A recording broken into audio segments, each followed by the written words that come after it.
Bueno, hasta tanto lo que se puede decir en Ecuador es, bueno, ahorita la situación de inseguridad que no se ha dado en ninguna, que es una situación sin precedentes en Ecuador, en ninguna época, por más aguda que haya sido en la parte económica, nunca ha habido un problema de inseguridad como el que hay ahora en Ecuador. Y los medios de comunicación que le lavan el cerebro a las personas y mantienen la retórica de que todo lo que pasa es por culpa de Rafael Correa. Él ya no está en el poder por más de 10 años y el gobierno traicionó a Correa, que fue de Lenín Moreno. Pasó todo su gobierno culpando al gobierno de Correa. Luego entró Guillermo Lasso y dijo que él no iba a culpar a Correa, pero se pasó después también culpando desde las cosas a Correa. Luego vino Daniel Noboa y se mantiene la misma retórica de culpar a Correa. Entonces, bueno, lo contradictorio es cómo ellos asumen el cargo o el reto de la presidencia, si es que ellos sabían que el país estaba mal o que había un antecedente, digamos, suponiendo que la culpa fuera del mismo Correa. Si es que ellos sabían que estaba la situación así y no eran capaces de resolver, ¿para qué asumieron esa responsabilidad si es que iban a echarle la culpa a Correa? Entonces, esa es la retórica de todos. Y ha calado tanto en la gente que mucha gente repite lo mismo, que la culpa es de Correa. Y la verdad que en la experiencia personal, después de haber pasado por etapas de gobiernos neoliberales que fueron desastrosos para el país, y recuerdo uno de los gobiernos más nefastos, que era el de Yamil Maguad, en donde hicieron la dolarización, en donde le devaluaron al sucre de tal manera que bajó 5 veces el valor del sucre en un día. En un día que costaba, recuerdo, 5,000 sucres, $1, cerró en 25,000 sucres, $1. Que no nos daríamos cuenta de la dimensión, pero en dólares, si es que una persona, digamos, tenía, para ponerlo en contexto y tener una idea más clara, si una persona tenía ahorrado en el banco en sucres 5 millones de sucres, eso equivalía, dividido para 5,000, $1,000, ¿verdad? Digamos que ese era el ahorro de una persona, $1,000, equivalente a 5 millones de sucres. Al final del día, cerró a $25,000, 25,000 sucres, $1. Entonces, esa persona ya no tenía más $1,000 de ahorro. Tenía la misma cantidad en sucres, pero el equivalente a dólares era los 1,000 dividido para 5, o sea, $200, ¿verdad? Increíble. Entonces para poder hacer esa jugada, recuerdo que en ese gobierno que se pasó, que hubo la transición entre sucre a dólar, para que la gente no saque el dinero en pánico, hicieron el feriado bancario, que se llama la misma dosis, digamos, o la misma receta que aplicaron en Argentina con el corralito. y así en otros países que tuvo el mismo nombre, en donde el feriado era que las personas no podían sacar sus ahorros de los bancos y se quedaron congelados esos ahorros, sea corriente o sea ahorros, se quedaron congelados por una semana. Entonces, aunque era tu plata, tú no podías sacar esa plata del banco. Y en esa transición de congelamiento, ¿sí?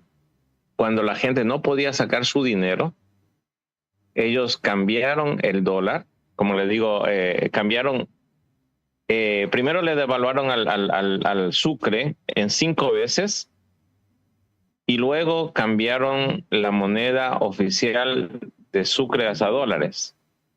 Entonces, a la final, como digo, si es que hubieras tenido 5 millones de sucres que hubieras podido cambiarlo en $1,000, en un día bajó de precio que cuando tú ya te soltaron el dinero, ya ese mismo millón ya valía $200 y los 800 se embolsicaron los bancos. Entonces, a la final eran los mismos, de nuevo, eran los mismos millón, pero ya estaban devaluados y no te daban ni siquiera el dinero en efectivo. O sea, no podías tener ese dinero y ya. Si no te daban el dinero después de que descongelaron, te daban en papeles que se llamaban unos bonos que podías comercializar. O sea, en papeles, digamos, te daban $1,000, ¿sí? En un papel.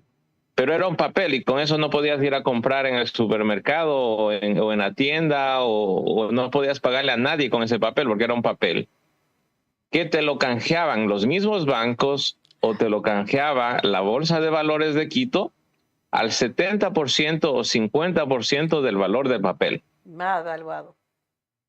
Entonces, si es que te daban ya el papelito ese de 1 millón de sucres que valía, que ya devaluado valía $200, te decía, le compramos al 50%. Y como estaba la gente desesperada, porque con el papel no se hace nada, ya digo, no se podía ir a hacer un mercado con eso, la gente aceptaba y al final los bancos o la bolsa de valores te daba en efectivo el 50% de ese papel, que era $100 a la final.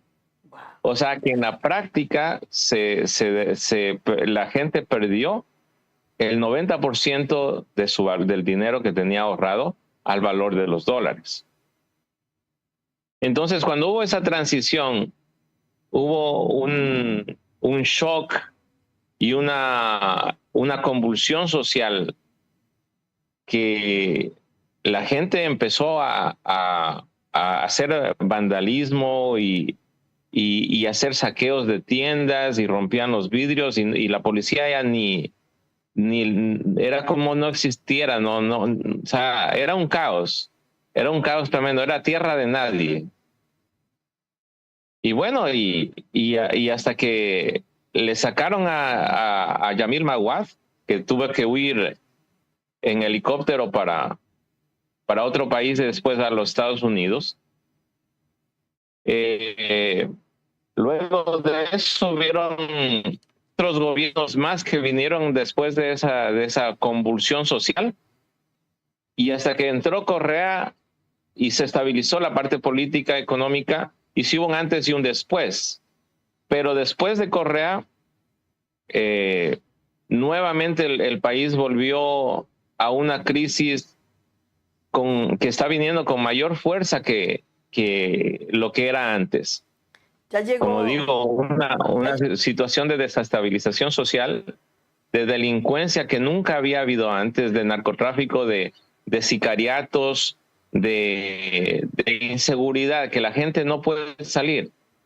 No puede salir porque tiene miedo a que le asalten y le roben. Entonces, ese es el panorama del país, y ahora con una izquierda dividida y el progresismo dividido, porque recién hubo insultos entre el precandidato del Partido Socialista con Rafael Correa, porque no se sentaron a la mesa de diálogo para sacar un candidato común, porque Rafael Correa no quiso unirse a la mesa de diálogo de la izquierda porque quería su propio candidato.